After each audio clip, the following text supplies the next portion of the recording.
नमस्कार मित्रों, मैं विकास शाक्य एक बार फिर से आप सबका स्वागत करता हूं अपने चैनल पर। और आज हम डिस्कस करेंगे त्रिपुरा रहस्य, इसके चैप्टर नंबर 4 के बाकी के बचे हुए श्लोक।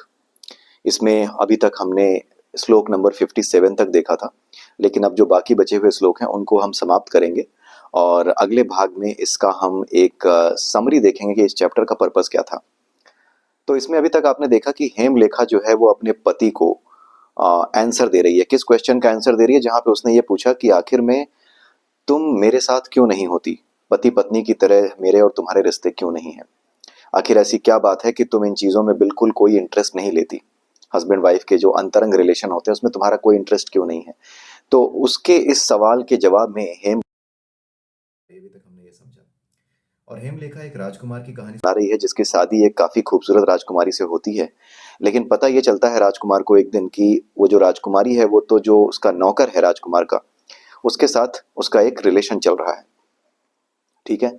अब राजकुमार ये सोचता है, आगे की कहानी ये है कि राजकुमार अब ये सोचता है कि आखिर में ऐसी क्या बात है कि ये जो नौकर है जो कि बहुत ही बेडौल है, बड़ा ही बेकार दिखता है, बहुत बदसूरत है, लेकिन इसके बावजूद भी मेरी बड़ी ही सुंदर जो राजकुमारी जो मेरी रानी है वो इसके चक्कर में आखिर कैसे पड़ सकती है? इतने बदसूरत व्यक्ति के चक्कर में वो मुझे कैसे छोड़ सकती है? मैं तो बहुत खूबसूरत हूँ। मुझे शराब पिला करके बेवकूफ बनाता रहा मेरा नौकर, और उसमें साथ देती रही मेरी पत्नी जो रानी है वो भी मेरी साथ देती रही। तो ऐसा आखिर कैसे हो सकता है कि मैं भी इतना खूबसूरत हूँ, लोग मेरी खूबसूरती पे फिदा हो जाते हैं, मेरी खूबसूरती के चर्चे दूर दूर तक हैं? ऐसा राजकुमार सोचता है। और यहीं पर वो ये गलती करता है जो गलती हम सब करते हैं। हम सबको भी यही लगता है कि खूबसूरती से हम अट्रैक्ट होते हैं। हमें समस्या यही होती है कि हमें ये लगता है कि हम शरीर की बाहरी खूबसूरती देख करके अट्रैक्ट हो जाते हैं। शरीर की खूबसूरती असर डालती है, डजन मैटर, मतलब वो किस तरह की खूबसूरती है, अच्छी है या नहीं है, खूबसूरत है या नहीं, कोई उससे ज्यादा फर्क नहीं पड़ता, डजन मैटर एट ऑल। लेकिन फर्क डालती है, फिर भी एक पॉजिटिव इफेक्ट हमारे माइंड पे, पॉजिटिव नहीं, एक अट्रैक्ट करने वाला इफेक्ट खूबसूरती ही डालती है, जिसे हम खूबसूरत कहते हैं। लेकिन खूबसूरती आती कहाँ से है? खूबसूरती है क्या? वो करती क्या है? जिस चीज को हम देख लेते हैं कि ये खूबसूरत है, वो आखिर में कर क्या देती है ऐसा कि हमारे मन में जो एक तरीके का लस्ट है वो पैदा हो जाता है उस चीज को भोगने का, राइट? या उसे पाने का जो लस्ट है हमारे अंदर आ जाता है, वो कैसे आ जाता है? वो जो खूबसूरती बाहर से दिख रही है वो क्यों एक लस्ट लेकर के हमारे अंदर आती है, राइट? तो ये बात है समझने वाली। हम सब यही गलती करते हैं, हमें लगता है कि खूबसूरती, अगर कोई खूबसूरत दिखा तो ही हम में लस्ट आएगा। ऐसा नहीं है। लस्ट का मेन रीजन है हमारे भीतर, उसका सीड है हमारे भीतर। जो लस्ट है, होता यह है कि हमारे शरीर की एक, आप ये कह लो कि एक बनावट है, उस बनावट के हिसाब से उस शरीर का एक, हमारा जो जेनिटल्स है, हमारा जो हिस्सा है, वो हमारे शरीर की कॉन्फ़िगरेशन और हमारा जो अंतःकरण है, हमारा जो इनर कंसाइंस है, उस इनर कंसाइंस की कॉन्फ़िगरेशन के तहत, इनर कंसाइंस की कॉन्फ़िगरेशन आप समझ रहे हैं? हमारी पूरी बॉडी का एक ऑरा है। ऑरा कुछ और नहीं है, एक रिजल्टेंट मैग्नेटिक फील्ड है हमारी बॉडी का। और ये जो रिजल्टेंट मैग्नेटिक फील्ड है, ये हमारे जितने भी ऑर्गन्स हैं, जो सेंसरी ऑर्गन्स हैं, उनकी डायरेक्शन क्या होगी या उनकी डायरेक्शन क्या है, उस पर ये दोनों ही इंटरडिपेंडेंट होते हैं। यानी हमारे जो ऑर्गन्स हैं, जेनिटल्स हैं, या जो भी हमारे ऑर्गन्स हैं, वो किस तरह की चीजों में इंटरेस्ट लेंगे, वो खाने के लिए जिएंगे या जीने के लिए खाने वाली बात करेंगे। हमारी जीभ है, ये खाने के लिए जी रही है या जीने के लिए खा रही है, ये सब कुछ डिपेंड करता है हमारे ऑरा पे। और हमारा ऑरा इस चीज पे डिपेंड करता है कि किस तरह की चीजों को खाने हम लगे हैं, किस तरह की चीजों को अपने भीतर लेने लगे हैं। And reverse is also true. हमारा ऑरा अगर सही हो जाता है तो भी हमारे जो खाने पीने की चीजें, हमारे स्वाद की इच्छा जो है वो एक अलग लेवल पे चली जाती है। फिर हम खाने के लिए नहीं जीते, हम स्वाद के लिए नहीं खाते, हम पेट भरने के लिए खाते हैं, जो कि हमारे खाने का मुख्य उद्देश्य होना चाहिए। तो इस तरीके से ये चीजें काम करती हैं। तो हमारा जो मेन प्रॉब्लम है वो है सीड जो हमारे भीतर है। तो सामने कोई खूबसूरत हो या ना हो, राइट, हमारे सामने ऐसा भोजन रखा हो जो कि हमें कभी अच्छा नहीं लगता, मान लीजिए लौकी मुझे बिल्कुल पसंद नहीं है, लेकिन एक दिन इतनी भूख लगी थी सुबह सुबह कि वो लौकी की सब्जी भी मुझे बड़ी प्यारी लग रही थी। तो जो भूख है वो भोग का मुख्य कारण है। भूख का जो सीड है हमारे भीतर, वो सीड जितना स्ट्रांग होगा, हमें बाहर किसी भी चीज में उतनी ही खूबसूरती नजर आएगी। ये यहाँ पर हेमलेखा समझाने की कोशिश कर रही है। आई रिपीट अगेन, हमारे भीतर जितनी भूख होगी, बाहर उस भूख का जो भी सब्जेक्ट हो सकता है। जैसे लौकी की सब्जी मुझे पसंद नहीं, कुछ लोग कहते हैं कि खूबसूरत लड़कियां ही मुझे पसंद है, अच्छी जो सुंदर दिखे उसी लड़की से शादी करनी है, उसी में मुझे सुख मिलेगा। लेकिन बात ये नहीं है। ऐसा इसलिए होता है क्योंकि हम इसको महसूस नहीं कर पाते। आप मेरी बात से हो सकता है इत्तेफाक ना रखें, क्योंकि हेमलेखा ने भी यही बात कही है, लेकिन हो सकता है आप इत्तेफाक ना रखें। क्यों? क्योंकि अवेलेबिलिटी है लोगों की। आप सपोज कीजिए, आप एक मूवी देखिएगा, एक मूवी आई थी बहुत पहले। उसमें क्या दिखाया गया है कि एक गांव है, उस गांव में सारी लड़कियां जो है पैदा होते ही मार दी जाती थी, और इसकी वजह से उस गांव में लड़कियों का बिल्कुल अकाल पड़ गया, लड़कियां थी ही नहीं उस गांव में। अब हुआ क्या कि वहां पर एक लड़की थी पूरे गांव में, लेकिन उसको भी लड़के की तरह उसके पिता ने पाला। ठीक है। और वो लड़की जो थी बहुत ही साधारण सी थी दिखने में, बहुत ज्यादा खूबसूरत नहीं थी, कुछ भी नहीं थी, इतनी खूबसूरती उसमें नहीं थी, लेकिन पूरे गांव में वही एक लड़की थी। अब लड़कों को लड़कियां मिल नहीं रही थी। अब बाई चांस पता लग जाता है किसी को कि हाँ इनके यहाँ लड़की है, इन्होंने लड़का बना के रखी हुई है ताकि उस पर कोई आंच ना आने पाए।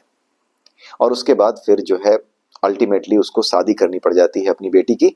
और गांव में एक ही घर के 4 या 5 या 6 लड़के होते हैं, उन 6 लड़कों के साथ एक साथ उसकी शादी करा दी जाती है। राइट। और यहां तक कि उनका फादर, जो पिता होता है जिन लड़कों से शादी होती है, वो पिता तक एक भोग की वस्तु से ज्यादा उसे कुछ नहीं समझता अपनी बहू को, और उसके साथ वो भी रिलेशन बनाता है। उस मूवी का नाम है मातृभूमि।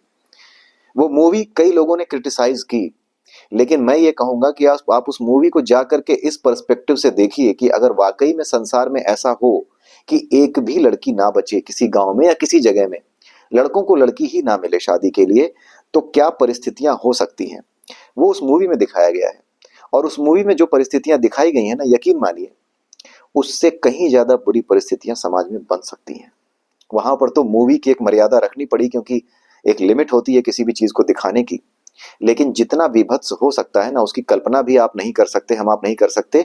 वो चीज भी समाज में हो सकती है, आप बस कल्पना ही कर सकते हैं कि इससे भी बुरा कुछ हो सकता है। उस मूवी को आप देखिएगा, दिल मजबूत करके देखिएगा अगर आप कमजोर दिल के हैं तो, क्योंकि मूवी में बहुत ही विचलित कर देने वाले दृश्य और विचलित कर देने वाली घटनाएं हैं। लेकिन मैं फिर कहूंगा कि कितनी भी विचलित करने वाली चीज और विचलित करने वाली घटनाएं हो, अपने आप को घृणा से, प्रेम से, किसी भी तरह की भावना से डिटैच करके ही किसी चीज को देखिए। बस ऐसे देखिए कि हाँ बस आप देख रहे हैं। जैसे सुबह आप ब्रश करते हैं ना, उसका कोई लक्ष्य नहीं होता ब्रश करने का, बस एक शरीर की जरूरत है दांत साफ करने हैं। ना उसमें कुछ पाने की इच्छा है, ना खोने का डर है, बस एक चीज है जो करनी है। उसी तरीके से हर काम करने होते हैं जैसे आप ब्रश करते हो, यही निष्काम कर्म होता है। लेकिन ब्रश के केस में क्या है कि आपको पता है कि कुछ मिलना जुलना नहीं है, इसलिए आप उससे डिटैच हो पाते हो। बाकी कामों में आप अटैच हो जाते हो, क्योंकि वहां पर अपने व्यक्तिगत स्वार्थ सामने आ जाते हैं, कुछ ना कुछ मिलने या खोने की या पाने की इच्छा आपके सामने आ जाती है, इस वजह से ऐसा होता है। तो वो मूवी आप देखिएगा, उस मूवी में ये बात बड़े अच्छे तरीके से समझाई गई है कि क्या हो। अब उस मूवी के बेस पे आप ये समझिए कि जिस लड़की को उसके बेटे भोग रहे हैं, उसी को उसका पिता भी भोग रहा है। तो मन के भीतर जो वासना की गहराई होती है, जितनी तीव्रता, जितनी इंटेंसिटी आपकी लस्ट की है, तो बाहर उतनी ही खूबसूरती, उतनी ही सुंदरता आपको बाहर उस चीज में दिखाई दे जाएगी जो उसका सब्जेक्ट है। जैसे मैंने खाने की बात की, जो लौकी की सब्जी है मुझे कतई पसंद नहीं, लेकिन मैं बहुत भूखा था। एक दिन मैं बाहर कहीं गया था और रेलवे स्टेशन पर ही बैठा था, और वहां पास में ही कोई लेडी थी, वो अपना छोटा सा दुकान लगाई हुई थी। उसने क्या किया था कि लौकी की सब्जी और रोटियां बना रही थी। अब मैंने उससे पूछा, दादी है क्या? अरे बेटा लौकी है। मुझे इतनी तेज भूख लगी थी, वो लौकी देख के मुंह में पानी आ गया। क्यों आ गया? एक ऐसी चीज जो मुझे पसंद नहीं है, उसमें उसे देख करके मुंह में पानी क्यों आया? क्योंकि हमारे भीतर जो वासना, भूख का सिंपल सा एग्जांपल है, भूख की जितनी तीव्रता हमारे अंदर होगी, भूख की जितनी इंटेंसिटी हमारे अंदर होगी, उतनी ही ज्यादा खूबसूरती उस सब्जेक्ट में जो उस भूख का सब्जेक्ट है। जीव का सब्जेक्ट खाना ही तो है, तो जो उसका सब्जेक्ट है उसमें उतनी ही खूबसूरती, उतना ही स्वाद मुझे नजर आने लगेगा। ठीक है। यहाँ पर यही बात समझाई है हेमलेखा ने। हेमलेखा ने यह भी बताया है कि जो है ये जो राजकुमार था, ये लगातार ये सोच रहा था, जिसकी कहानी सुना रही थी हेमलेखा, वो लगातार ये सोच रहा था कि आखिर में मैं इतना खूबसूरत हूँ, मेरी पत्नी इतनी खूबसूरत है, फिर भी इस बदसूरत आदमी में इसको क्या नजर आ गया। काफी बड़बड़ाता रहा, काफी गुस्से में रहा, उसको लगा कि सब क्या है, मैं समझ नहीं पा रहा हूँ, मैं खूबसूरत हूँ। वो भी इसी भ्रम में रहा जिस भ्रम में हम सब रहते हैं। हम सब ये नहीं जानते कि हमारे अंदर वासना का बीज जितना तेज होगा, जितनी तीव्रता उसकी होगी, और जैसी फैंटेसी होगी हमारे अंदर, जैसे कुछ लोगों की फैंटेसी होती है बहुत तीखा खाऊंगा, या कुछ की फैंटेसी होती है सीधे मिर्ची चबा जाऊंगा, काफी तीखी लगती है लेकिन फिर भी फैंटेसी है खाने को लेकर के। वैसे ही कुछ लोगों की एरोटिक फैंटेसीज होती हैं सेक्स को लेकर के। वो क्या करते हैं कि इसी वजह से तरह तरह की कल्पनाएं करते हैं, और यही प्रॉब्लम इसकी पत्नी के साथ थी, इस राजकुमार की पत्नी के साथ। और इसी वजह से जिसको राजकुमार बदसूरत समझ रहा था, वो ये समझ नहीं पा रहा था कि हमारी जो वासना होती है, उसका जो लेवल होता है, उसकी जो इंटेंसिटी लेवल होता है, उसके बेसिस पे ही हमें बाहर की चीज में खूबसूरती या बदसूरती नजर आती है। और कोई कारण नहीं है, कोई भी चीज खूबसूरत या बदसूरत नहीं होती, केवल हमारी वासना ये तय करती है कि हम किस चीज में कितनी खूबसूरती की कल्पना करेंगे। ठीक है। ये जो बुक है ना, त्रिपुरा रहस्य, ये बहुत ही कंट्रोवर्शियल टॉपिक पे बात करती है। पहले मैंने सोचा था कि मैं इस पे वीडियो बनाऊं या ना बनाऊं, क्योंकि इसमें काफी ज्यादा इसी चीज को लेकर के बातचीत की गई है, संबंधों को लेकर के, फिजिकल रिलेशनशिप को लेकर के बात की गई है। लेकिन ये किताब इतनी जरूरी है, इसीलिए जरूरी है क्योंकि ये ऐसे टॉपिक पे बात करती है जिस टॉपिक पे हमारे समाज में बात करना आसान नहीं है। राइट। तो बाद में मैंने डिसाइड किया कि जो कुछ भी इसमें समझाया है, समझने के बाद मैंने देखा कि ये बातें हर किसी तक पहुंचना बहुत जरूरी है, क्योंकि ये फूड फॉर थॉट एक बहुत गहरे लेवल पे देती हैं। अब आप ये सोचिए कि खूबसूरती बाहर किसी चीज में नहीं होती, आज तक जो है बहुत से लोगों ने सोचा भी नहीं होगा। मैंने भी इस किताब को पढ़ने से पहले नहीं सोचा था। मुझे लगता था कि कोई चीज खूबसूरत होती है, लेकिन ऐसा है नहीं। भगवान ने किसी के साथ अन्याय नहीं किया है। क्यों? क्योंकि उसने सबको एक मन दिया है। मन में जैसी वासना है, जैसी उस वासना की इंटेंसिटी है, उस इंटेंसिटी के अकॉर्डिंग ही सामने खूबसूरती नजर आ जाती है। यहाँ पे हेमलेखा ये बताती है कि राजकुमार बड़बड़ाता हुआ गुस्से में फिर निकल जाता है, अपने घर को छोड़ करके चला जाता है। और जब वो चला जाता है तो उसके बाद जो है कहानी खत्म करती है हेमलेखा, और कहती है यही बातें जो हम डिस्कस कर रहे थे, यही बातें समझाई हैं। मैंने अलग से कुछ नहीं बताया, आप ये सोचो कि मैं आउट ऑफ कॉन्टेक्स्ट बता रहा हूँ। यही सारी बातें हेमलेखा ने बताई हैं। और हेमलेखा एक जगह पे कहती भी है, ऐसी औरतें भी देखी जाती हैं जिनका रंग रूप बेडौल और भोला है, बदसूरत है फिर भी उन्हें संतान है। इसका अर्थ क्या है? इसका अर्थ साफ है कि किसी न किसी युवक के साथ उनका संगम हुआ है। ठीक है, कोई ना कोई उनका पति है, और जो है बच्चे हैं, तो इसका मतलब है कि किसी न किसी के साथ उनका फिजिकल रिलेशनशिप तो बना है। तो यहां पर यही बात जो अभी हमने डिस्कस की है, यही क्रक्स है, यही क्रक्स है इस चैप्टर में। जो समझने लायक चीज है वासना को लेकर के, कि वासना की समझ को लेकर के, खूबसूरती और बदसूरती को लेकर के जो समझ है ना, उसका क्रक्स यही है। और ये इस चैप्टर का मेन थीम है, क्रक्स बताना कि किसी चीज को खूबसूरत या किसी चीज में आसक्ति होना या उसमें विरक्ति होना, उसका मुख्य कारण क्या होता है। उसका मुख्य कारण है हमारे मन में, हमारी अंतःकरण में जो वासना है, उस वासना की इंटेंसिटी कैसी है। जितनी ज्यादा वासना होगी उतनी खूबसूरती बाहर की चीज में दिखाई देगी, उतनी ही खूबसूरती बाहर की चीज में दिखाई देगी। इनफैक्ट आप ये समझ जाइए कि कुछ लोग इतने ज्यादा जो है डिसोरिएंटेड होते हैं इस चीज को लेकर के, कि उन्हें तो किसी की जरूरत भी नहीं होती। अगर उनके अंदर वासना की तीव्रता होती है तो उन्हें किसी साथी की भी जरूरत नहीं होती। राइट। तो वो अपने आप को भी, अपने आप से ही जो है अपने आप को क्या करने का प्रयास करते हैं, संतुष्ट करने का प्रयास करते हैं। राइट। तो ये सारी चीजें हैं, और यही डिफाइन करती हैं खूबसूरती को। खूबसूरती केवल एक कल्पना है, यही इसका क्रक्स है। मुझे ये बातें इस तरीके से जो बहुत ही जो है कंट्रोवर्शियल समझी जाती हैं, बात नहीं की जाती, जिस पर आम तौर पे समाज में वो बतानी पड़ रही है, क्योंकि ये आध्यात्मिक जीवन में इन चीजों को समझने का बड़ा महत्व है। अगर आध्यात्मिक जीवन में आप चल रहे हैं और इनसे छुप के रहे, इन वासनाओं के जो साइंस से अगर आप छुप के रहे, तो फिर कोई लाभ नहीं है, क्योंकि ये अंत में आपको नीचे गिराएगा ही गिराएगा। इसलिए इसके रहस्य को जानना, जो कि त्रिपुरा रहस्य, ये जो बुक है, इसके माध्यम से बड़े आसानी से समझा जा सकता है। इसके बारे में बात करना बहुत जरूरी है। ठीक है। तो ये चीज बताई, और उसके बाद क्या होता है, जब ये चीज समझा दी, तो उसके बाद राजकुमार को काफी आश्चर्य हुआ कि ये लड़की, जिसको मैं कह रहा था कि स्त्रियों की बुद्धि बड़ी मोटी होती है, उसने तो साबित कर दिया कि मेरी तो बुद्धि ही नहीं है, मोटी पतली तो छोड़ दो, मेरे पास तो बुद्धि ही नहीं है। ये इतना कुछ जानती है, जिस चीज में सुख होना है, जिस चीज में सुख नहीं होना है, उसका डिसीजन कैसे लिया जाता है, खूबसूरती से लिया जाता है, बदसूरती से लिया जाता है, ये सारी चीजें तो वाकई में इसने बहुत अच्छे तरीके से समझाई हैं। ये राजकुमार को समझ में आया। जब राजकुमार को समझ में आया तो उसको जो है और भी क्वेश्चंस पूछने की इच्छा हुई। यहाँ पे वो क्वेश्चंस नहीं दिए गए हैं, बस यहाँ पर एक लाइन लिखी हुई है कि यहाँ पर एक बात बताई गई है, सीधे सीधे लिखा हुआ है, सिलसिलेवार ढंग से उसने अपनी प्रियतमा यानी हेमलेखा से अनेक सवाल पूछकर उस परम पद के गूढ़ रहस्य को जान लिया। किस परम पद के?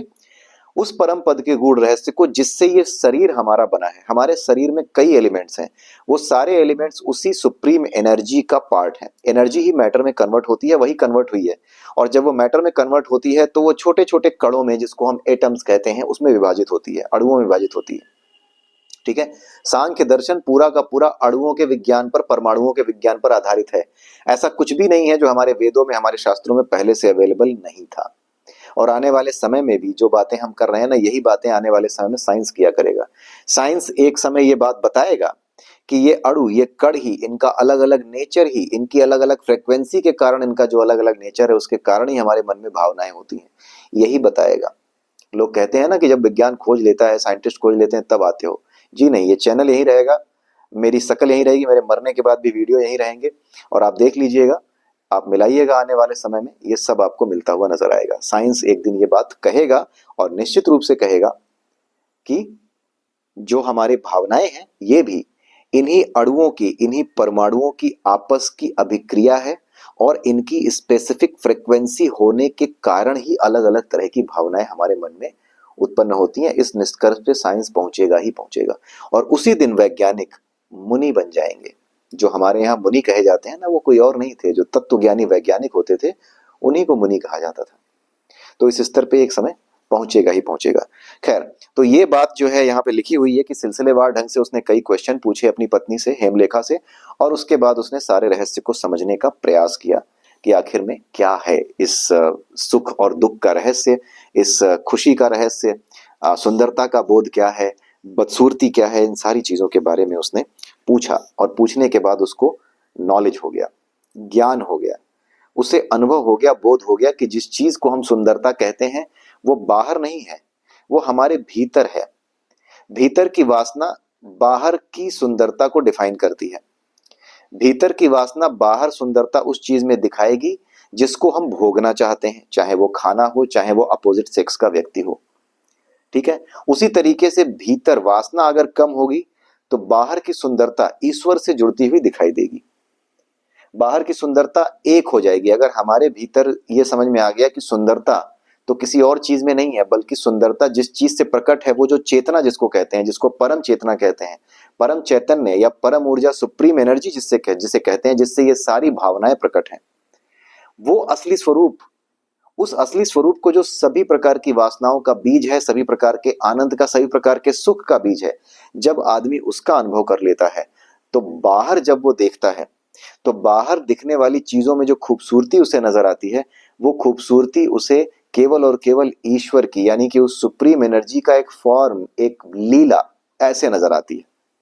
उसमें भोगने की इच्छा समाप्त हो जाती है, भोग जैसी कोई चीज उसमें रही नहीं जाती। यही हालत हेमलेखा की थी। उसने शादी की थी, अपने हस्बैंड से उसके रिलेशन ही बनते थे, लेकिन वो इसमें इंटरेस्ट नहीं लेती थी। वो ऐसे समझती थी कि ये तो एक प्रक्रिया है, ये संसार में अगर विवाह किया है तो उसका एक नियम है, उस नियम के अंतर्गत ये जो आगे की परंपरा बढ़ानी है, संतान परंपरा आगे बढ़ानी है, संतान को संसार में लाना है, ये संसार का नियम है कि ये लगातार बढ़ रहा है। नए नए जीवों का निर्माण जैसे ईश्वर ने किया है, तो ईश्वर की उसी जीवन निर्माण की प्रक्रिया में भाग लेना हमारा भी एक कर्तव्य है। यही योग है, ये भी एक योग है। लेकिन योग कब है? जब इसे भोग की दृष्टि से ना देखा जाए, इसे वासना की दृष्टि से न देख करके केवल और केवल एक आवश्यक कर्म की दृष्टि से देखा जाए कि हाँ, संसार जैसे आगे बढ़ रहा है, संसार जिस तरीके से नए नए जीवों, नए नई चीजों का निर्माण कर रहा है, उसी तरीके से हमें जो जिम्मेदारी दी गई है, हमें जो जिम्मेदारी दी गई है नए जीव का निर्माण करने की, उस निर्माण करने की प्रक्रिया को हम भी ना रोकें, आगे बढ़ते रहने दें। बिना भोग के, केवल और बिना भोग की वासना के, बिना सुंदरता देखे, बिना किसी तरह के लस्ट को मन में लाए, केवल और केवल एक जो है इस संसार की जरूरत की तरह, ताकि इस संसार में जो ईश्वरीय ऊर्जा है उसके साथ हमारा योग हो, और उस योग के अंतर्गत जैसे ये ईश्वरीय ऊर्जा लगातार फैल रही है, वैसे ही हम भी लगातार फैलें। और किस तरह से फैलें? ऐसे ना फैलें कि बिल्कुल कुत्ते बिल्लियों की तरह हम भी संतानें पैदा कर दें। ऐसी संतानें पैदा कर दें जिनमें संस्कार हो, ऐसी संतानें पैदा कर दें जिन्हें भी ये ज्ञान हो जो ज्ञान हमें आज है। ज्ञान की परंपरा को फैलाते रहना ये हमारा कर्तव्य है। जो हम जानते हैं, जो ज्ञान हमें है, उसी ज्ञान के अंतर्गत अपने संतानों को भी ज्ञान देना, ताकि आगे चल के ये ज्ञान और आगे जाता रहे और इसी प्रकार से संसार में जीव आगे बढ़ते रहें। इस तरीके से आगे बढ़ने की प्रक्रिया को योग कहते हैं। योग जो है ना, वो जो है सांसों को ऊपर नीचे करना या कुछ क्रियाएं करना, कपालभाति करना, ये सब योग नहीं है। ये योग की प्रक्रियाएं हैं। इन प्रक्रियाओं के माध्यम से आप क्या करते हो? प्रकृति के साथ एक होने की कोशिश करते हो, सिंपल हार्मोनिक मोशन में आने की कोशिश करते हो। योग की शुरुआत ही कैसे होती है? एक डिसिप्लिन से योग की शुरुआत होती है। योग कुछ और नहीं है, डिसिप्लिन को ही योग कहते हैं। आप सुबह समय पर उठते हैं, एक ही समय पर उठते हैं हर रोज। ऐसा नहीं है कि आज 4 बजे उठा और कल 5 बजे उठ गए। किसी दिन 9 बजे उठे, किसी दिन 12 बजे तक सोते रह गए, किसी दिन दोपहर को 1 बजे उठ रहे हैं, रात को शाम को सुबह के 5 बजे सो रहे हैं और सुबह के दोपहर के 1 बजे उठ रहे हैं। ये योग नहीं है। जब आप अपने लाइफ को, अपनी दिनचर्या को एक सिंपल हार्मोनिक मोशन में ले आते हो। सिंपल हार्मोनिक मोशन का मतलब होता है एक निश्चित समय डिसाइड कर लेना कि मैं इसी समय जगूंगा, इसी समय सोऊंगा, इसी समय उठूंगा और इसी समय अपना खाना खाऊंगा। जितना आज खाया है इतना ही कल भी खाऊंगा, रोज इतना ही खाऊंगा, नियम नहीं बदलूंगा। यही क्या है? यही डिसिप्लिन है और यही योग की पहली आवश्यकता है। ये भी एक तरह का योग है, ठीक है। उसके बाद क्या होता है? उसके बाद जो है आप बाकी पर्सपेक्टिव से भी योग करने की कोशिश करते हो। जैसे सांसों को अंदर लेना, 4 सेकंड तक लिया, 8 सेकंड तक रोका, फिर 4 सेकंड तक बाहर निकाला। एक सिंपल हार्मोनिक मोशन में एक रिदम में आप आ रहे हो, 4 8 4 4 8 4 ऐसे करके। तो ये रिदम, ये डिसिप्लिन ही योग है। और ये योग क्यों किया जाता है? डिसिप्लिन में क्यों आना होता है? सिंपल हार्मोनिक मोशन में क्यों आना होता है? क्योंकि ये पूरी की पूरी एनर्जी क्या है? एक वेव है। कोई भी ऐसी चीज जो कि उल्टी सीधी डायरेक्शन में ऐसे ऐसे ऐसे चल रही हो, कभी वेव नहीं बना सकती। जो सिंपल हार्मोनिक मोशन है वही वेव का निर्माण करता है। इसीलिए हमें भी अपनी लाइफ को सिंपल हार्मोनिक मोशन में लाना होता है। यहीं से योग की शुरुआत होती है। बाकी चीज, जितनी चीजें आप करते हो वो योग नहीं है, वो यौगिक प्रक्रियाएं हैं। योग तो लक्ष्य है, यौगिक प्रक्रियाएं मार्ग हैं। योग आखिरी लक्ष्य है। Yoga is the last ultimate target. बाकी जो कुछ आप करते हो दे आर यौगिक प्रक्रियाएं, वो सब यौगिक प्रक्रियाएं हैं। वो योग का अभ्यास है और कुछ नहीं है। तो योग की प्रक्रिया और योग में अंतर है, इसको आप समझिए। ये बेसिक चीजें समझ में ना आने की वजह से ही भगवत गीता में जो बातें लिखी गई हैं वो समझ से परे हो जाती हैं, ठीक है। तो इस बुक में भी, यहां पर भी यही बताया गया कि आप जो है इस चीज को समझ जाइए कि सुख और दुख कुछ और नहीं है। हमारे भीतर जैसी वासना है वैसा ही सुख हमें सामने की चीजों में दिखाई देने लगेगा जो भोग का विषय होंगी। तो ये सारी बातें उन्होंने बताई हेमलेखा ने। और उसके बाद ये बताया गया कि जब ये नॉलेज राजकुमार को हुआ तो राजकुमार के द्वारा ये नॉलेज उनके भाई मणिचूड़ को पहुंचा। उसके भाई का नाम मणिचूड़ था। उसके बाद क्या है कि इनके पिता जो मुक्ताचूड़ थे उनको भी ये ज्ञान दिया गया। तो आपस में सबने एक दूसरे को ये ज्ञान बांटा। जब ये ज्ञान एक दूसरे को बांटा गया तो पूरे के पूरे सोसाइटी में, इनके पूरे पूरे राज्य में ये ज्ञान बांटा जाने लगा। जब ये ज्ञान, ये बातें लोगों तक पहुंची तो सभी के सब क्या हो गए? आत्मबोध वाले लोग हो गए। तो यहाँ पर जितने भी लोगों की बात की जा रही है ना, ये कुछ और नहीं है। आप ऐसे समझिए कि जब आपको आत्मबोध होता है तो वो आत्मबोध केवल बुद्धि तक, आपके मन तक सीमित नहीं रहता। आपकी आंखों के माध्यम से, आपके कानों के माध्यम से, आपकी वाणी के माध्यम से, आपका शरीर पूरा का पूरा एक नगर है। ध्यान से सुनिएगा, मेटाफरिक लैंग्वेज है। यहाँ पर मैंने बताया ना कि उनके राज्य में सारे के सारे क्या हो गए? ज्ञानी हो गए। तो राज्य कुछ और नहीं है, ये पूरा शरीर हमारा राज्य है। ये मेटाफरिक लैंग्वेज है, पर्सोनिफिकेशन किया गया है राज्य का, ठीक है। राज्य को यानी स्टेट को एक इंसान की तरह दिखाया गया है, पर्सोनिफिकेशन किया गया। और फिर ये बताया गया कि सारे के सारे लोग, यानी हमारे सारे अंग, हमारी इंद्रियां, हमारी आंखें, हमारे जीव, हमारे बोलने का तरीका, ये सब बदल जाता है। सब में ज्ञान आ जाता है। हमारी आंखें देखती तो सब है, लेकिन किसको देखें किसको ना देखें ये हम तय करते हैं। हमारे कान सब सुनते हैं, लेकिन किसको सुन करके अपने दिमाग में रखना है, अपने मन में प्रभाव डालने देना है, और किसको सुन करके बस आया गया कर देना है, ये बुद्धि हम में आ जाती है। इसी को प्रज्ञा कहते हैं। तो ये पूरा का पूरा जो यहाँ पे कहानी दी गई है कि पूरा का पूरा राज्य ही उनका ज्ञानी हो गया। तो पूरा राज्य और कुछ नहीं है, पूरा राज्य ये शरीर आप समझिए। और कहने का मतलब ये है कि जब आपको ज्ञान हो जाता है, जब आपका बोध जागृत हो जाता है, तो बोध जागृत होने के बाद आपके शरीर के हर अंग से उस बोध का एक तरीके से परिचय सबको मिलने लगता है। आपके बोलने के तरीके से, आपके देखने के तरीके से, आपके सुनने के तरीके से, सबको देख करके सामने वाला ये जानने लगता है कि आप प्रज्ञावान हैं या बेवकूफ हैं या धूर्त हैं या समझदार हैं। सब दिखाई समझा में आने लगता है, दिखाई देने लगता है, सब समझ में आने लगता है। ये चीज है, ठीक है। तो अब ये सारी बातें हो गई। अब यही इसमें समझाया गया है कि मेन चीज क्या है। खूबसूरती बदसूरती के विषय में बताया गया, लेकिन इस चैप्टर का जो मेन क्रक्स था, वो क्रक्स एक तो ये था कि आप जो है खूबसूरती और बदसूरती के विषय में समझें कि आदमी को कोई चीज खूबसूरत और बदसूरत क्यों लगती है। हमारी वासना हमारी भूख के आधार पे, जैसे अगर हमारी भूख शांत हो गई हो तो सामने कितना भी अच्छा खाना रखा हो आप नहीं खाओगे, उसमें कोई प्रेम नहीं होगा। लेकिन भूखे हो तो लौकी की सब्जी जो मुझे पसंद नहीं थी, उसमें भी मुझे क्या नजर आया, बड़ा ही स्वादिष्ट भोजन नजर आया। तो भूख की इंटेंसिटी, वासना की इंटेंसिटी ही किसी चीज में खूबसूरती या बदसूरती पैदा करती है। ये पहला क्रक्स था। दूसरा क्रक्स ये था कि यहाँ पे ये बताया गया कि सत्संगति का प्रभाव होता है। जैसे जब राजकुमार को ज्ञान हो गया तो उसकी संगति से उसके भाई को ज्ञान हो गया, फिर उसी की संगति से पिता को भी ज्ञान हो गया। पिता की संगति, क्योंकि पिता राजा थे, तो उनकी संगति से, क्योंकि वो अपने प्रजा को सब कुछ सिखाने का कर्तव्य भी उनके पास था, तो जब उन्होंने अपनी प्रजा को भी ज्ञान बांटा, ऋषियों मुनियों के माध्यम से इस ज्ञान को पहुंचाया आगे तक, तो पूरी प्रजा क्या हो गई, बुद्धिमान हो गई। पूरी प्रजा मतलब हमारा पूरा शरीर, ये सब बुद्धिमान हो गई। तो संगति का असर है। हमारी बुद्धि की संगति हमारे शरीर के हर अंग के साथ है। हमारे मन की संगति हमारे शरीर के हर अंग के साथ है। हमारा मन अगर लस्ट में लिप्त है, वासनाओं में लिप्त है, तो हमारे सभी अंग वासनाओं की तरफ ही भागेंगे। और जैसे ही हमारा मन, हमारी बुद्धि, ये सब ईश्वर की तरफ यानी अपने बोध की तरफ, अपने शुद्ध चैतन्य की तरफ, जिसे भगवान बुद्ध ने बोध कहा है, जब हमारी चेतना उस तरफ भागेगी, उस तरफ जाएगी, तो हमारे शरीर के सभी अंग भी उसी तरफ जाएंगे। जिन हाथों से हम किसी चीज को जो है जानवरों की तरह खाते थे, उन्हीं हाथों से अब हम प्रणाम करेंगे, उन्हीं हाथों से मंदिर में जाकर के फूल चढ़ाएंगे। जिन जिन चीजों से, अब जिन जिन चीजों को सूंघ कर, जैसे कोई चिकन खाता है तो चिकन को सूंघते ही आहा बड़ी अच्छी खुशबू आ रही थी, अब जैसे ही चेतना का बोध होगा, वैसे ही नाक के माध्यम से आप उन चीजों को सूंघना शुरू करोगे जो आपके मन को शांत करती हैं। प्रभु के चरणों में चढ़ाए हुए फूल, उनको सूंघना पसंद करोगे। ये हो जाता है, ऐसा नहीं है कि ये कोई हवाबाजी है, ये जानबूझ करके कोई नहीं करता। कुछ लोग कहते हैं कि बड़े पाखंडी हैं, भगवान के सामने बैठ के रो के दिखाते हैं कितने बड़े भक्त हैं। ऐसा कुछ नहीं होता कि बैठ के दिखाते हैं, ये अपने आप होता है। जब तक आप जो है ये इस स्थिति में नहीं होंगे, आपको पता नहीं चलेगा। लाइट चली गई है, राइट, तो मैं यहीं पर इसको रोकता हूँ।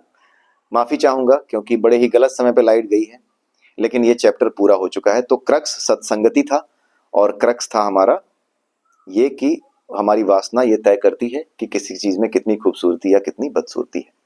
चलिए लाइट आ गई। तो किसी चीज में कितनी खूबसूरती या कितनी बदसूरती है, ये हमारी वासना तय करती है, हमारे भीतर की वासना। और दूसरी चीज ये कि सत्संगति का असर पड़ता है। जैसे हमारे मन का असर हमारे शरीर के हर अंग पे पड़ता है। मन हमारा अगर चेतना की तरफ जा रहा है तो हमारे शरीर के सभी अंग उसी वास्तविक चेतना की तरफ जाने वाले सारे काम करेंगे। जैसे अगर हमारा मन बोध की तरफ, परमात्मा की तरफ जा रहा है, तो हम मंदिर जाकर के ईश्वर के चरणों में चढ़ाए गए फूल सूंघेंगे, खाने के लिए चरणामृत लेंगे, खाने के लिए बिना स्वाद का, बिना नमक का खाना खाएंगे, दही में डूबी डूबी हुई दलिया और उसमें मिलाया हुआ जो गुड़ होता है, उसको मिला करके हम खाएंगे। मतलब ऐसी चीज की कल्पना मैं कर रहा हूं कि हाँ, आपको स्वाद की इच्छा नहीं रह जाएगी, फिर आप खाने के लिए नहीं जियोगे, जीने के लिए खाने लगोगे। कुल मिला के ये परिवर्तन अपने आप होता है। और ये होता है, ये मत समझिए कि हाँ ये सब पाखंड है और लोग जानबूझ के ये करते हैं दिखाने के लिए, ऐसा नहीं है। ये गूंगे के मुंह में गुड़ की तरह है, वो बता नहीं सकता कि कैसा लगता है, खाकर ही पता चलता है। इसलिए अगर आपको कोई ऐसा दिखता है कि मंदिर में बैठ के रो रहा है, आंसू बहा रहा है, तो उसका उपहास मत कीजिए, उसका उपहास मत कीजिए। आप भी बहुत छोटी छोटी चीजों को लेकर के आंसू बहाते हैं, ये जानते हुए कि एक दिन जो आया है वो मरेगा। उसके मरने पर आप दिन रात रोते हैं, कई दिन तक रोते हैं। क्या है ये, जो सत्य है उसे जानने के बाद भी किसी की मृत्यु पर इतना रोना, उपहास का विषय तो ये है। ठीक है, इसलिए किसी का उपहास ना करें। कुछ लोग करते हैं, लेकिन हाँ, आगे से समझदारी दिखाएं। और इसी के साथ ये वीडियो मैं यहीं समाप्त करता हूँ। अगले वीडियो में फिर मिलेंगे, तब तक के लिए नमस्कार। जय सिया राम, जय श्री कृष्णा, जय श्री राधे। ओम नमः शिवाय।